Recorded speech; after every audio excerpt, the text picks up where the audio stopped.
প্রচন্ড গরমের মধ্যে এখন নাকি আমরা নিমন্ত্রণ খেতে যাব। হ্যালো সবাইকে, তোমরা সবাই কেমন আছো? আমি ভালো আছি। এত গরমের মধ্যে ঘর থেকে বের হতে ইচ্ছে করে না। এখন নাকি আমরা নিমন্ত্রণ খেতে যাব। কি আর করব, যেতে হবে।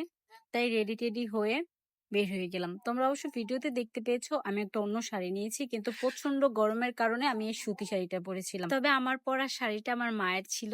মায়ের শাড়িটা আজকে আমি পরে গিয়েছি। আমি বাড়িতে আসার আগে থেকেই অনেক রকমের প্ল্যান করে রাখি, এটা করব সেটা করব, কিন্তু কিছুই আর হয়ে ওঠে না।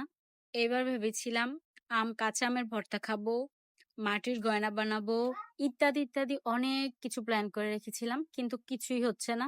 ঠুস করে একদিন আবার ঢাকা চলে যাব।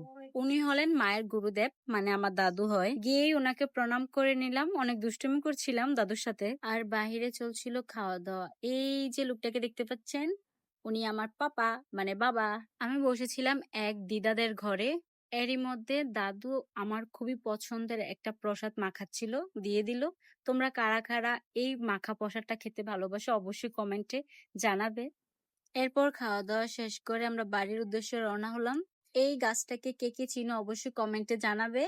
তারপর আমি বলে দিলাম আমাদের এখানে এটাকে বলে করমজা। তারপর এক কাকু কতগুলো করমজা পেরে দিল আমাকে। এগুলো নিয়ে বাড়িতে চলে আসলাম। আজকের মতন ভিডিওটা এখানে শেষ করছি। সবাই সুস্থ থাকবে, ভালো থাকবে, টাটা।